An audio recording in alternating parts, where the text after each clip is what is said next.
Hey there riders, Journo Kris here today. I want to fit some crash protection to my Svartpilen 401. There's not a lot of options that seem to specifically fit these bikes, and so what I've actually done is I went and picked up a set of the Oggy Knobbs for the 390 Duke.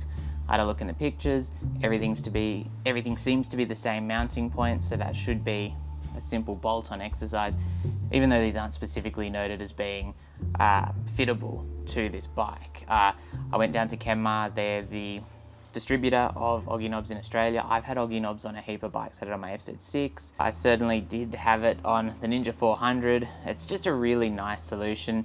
230 bucks. You're getting a puck for each side, obviously.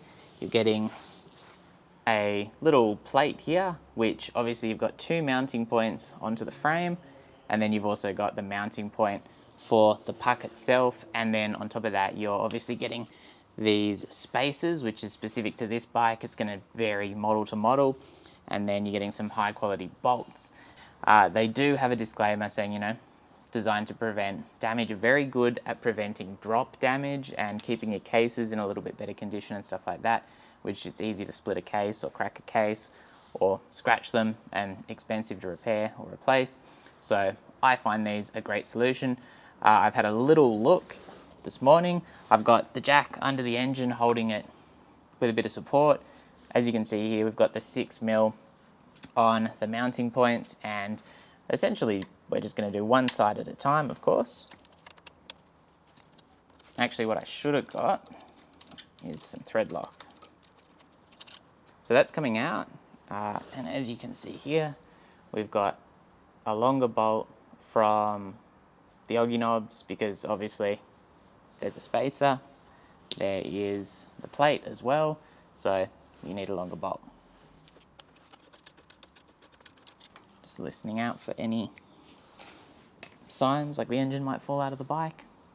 Not likely, but I did put the jack under because looking at the way the engine is mounted just seemed like a good precaution, and they do recommend doing that in the instructions. Okay, so we've got two spacers. This was probably like the kind of main point that I was interested to see whether these would fit, because as you can see here, they run inside this little kind of engine support bracket, and perfect fit, nice and clean. Both of these brackets look exactly the same, and there's no right or left on them. There is left on one of the pucks, so we've got that to keep an eye on. These run triangle pointing down.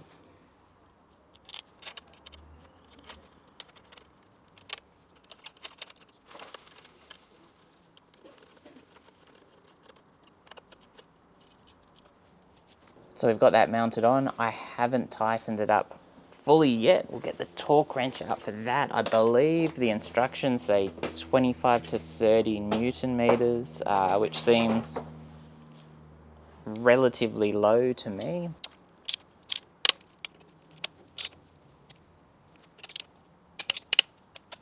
Okay, so importantly, chucking the pucks on. That is the left. That's the left. This is the right. As what I'm checking here is there's not a lot of clearance there under the bracket, and obviously this is a slightly longer puck, and there's a slightly longer bolt for that side. Just in ensuring that we put this on right. A little bit of thread lock. Not way too much, but anyway. 8mm rather than the 6.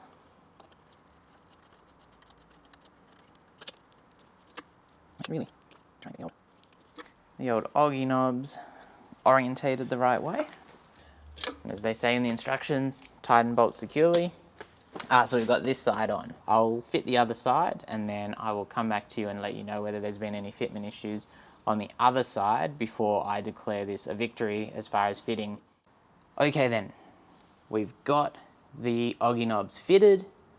I don't sound surprised. You sound surprised. No, I'm just really happy that this was a really simple installation process because, I mean, obviously these are designed to fit a very similar model to this, so a lot simpler than some of the more generic mods I've tried to do, which haven't turned out so well. However, all you need is your torque wrench. Obviously this you could probably do with a smaller torque wrench.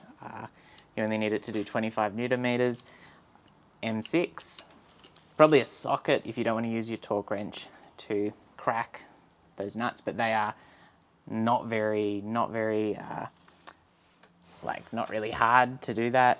M8, M6, or hex 8mm, hex 8.6. I just did use a knife to cut everything out and a little bit of Loctite, which is leaking everywhere. So, super simple job, really easy kind of switch from 2 standard bolts, replace it with spacers, the bracket, the 2 bolts provided. As far as I can tell, the brackets, same on either side, bolts, the 2 main bolts through the frame and into the engine, same on both sides, spacers, same on both sides. The Oggy knob puck is shorter on the right hand side and there is a shorter bolt. Very important to make sure you do that properly. Don't ask me how I know. There isn't enough clearance for the longer bolt to run all the way through and to tighten up the puck on the right side, where it'll work no issues whatsoever on the left side. Probably the only tip I'd have, make sure that where the spacers are going to be run in through this plate here, that it's clean, because a little bit of grit and stuff like there is in this bottom one, it's going to make it harder for the spacer to fit in. I'd cleaned the top ones a little bit more thoroughly because I knew this was going to be done. All went in. The spacers on this side were a little bit easier to get in place than on the other side, but apart from that, job done, really, really happy. And yeah, they're, you know, not a super duper, like really standout kind of feature like that. I don't feel like they ruin the look of the bike or anything like that. And of course, being this far forward on the bike, you're not going to be hitting them with your knees or anything like that unless you're doing something really wrong. And there's a good bit of radiator protection here, which is never a bad thing. And hopefully they'd offer a good bit of protection. I might find some grass and perhaps lay the bike down to have a little bit of a look at kind of what level of protection we're talking about here. I would say if you're a new rider and you're going to drop your bike, which is fairly likely, drops at no speed whatsoever, something like this will do a great job in preventing kind of really annoying damage, like scratched up engine cases in a lot of cases, perhaps even like bent pegs and stuff like that. And it just means that it's, you know, less of a drama and perhaps less of a hit to your wallet as well. As far as like moving crashes, obviously still good level of protection depending on what kind of crash you're in, which is why I still recommend them. And I mean, if you're in a really big crash, let's be honest, you're on a motorcycle, just pray. Anyway, Oggy knob fitment, these are the 390 Duke Oggy Knobbs for the 2017 on model. This is a Svartpilen 401 2021 model. They fit, they do the job, they work. If you're looking for crash protection and you're scratching your head trying to figure out what's going to work and what's going to fit, can confirm these do fit, and I'll be chucking some pics up on social media and maybe some videos up on social media for you to have a look at so that you can see how they fit and how they look, and keep an eye out for that future testing to see just how much protection they offer. Hopefully in very controlled environments where I'm just laying the bike down, and hopefully I don't have to test them out in the real world. These are $230 for the set. They are available from really most motorcycle shops in Australia. Most places do actually stock Oggy Knobbs and Ventura, which is the racks that all come through Kenmar, but if you're in Sydney you can actually drop into Kenmar and basically buy them there. They're a really great group of guys there, and when I picked these up and told them what I was planning on doing, they were like, look, you know, give it a go, just, you know, try not to damage the pieces, and if they don't fit, bring them back to us. And I mean, that's really great customer service. So I'll be back soon. If you've got any questions, leave them down below. Svartpilen 401, crash protection fitment, we're good to go. Stay safe out there, and thanks for watching.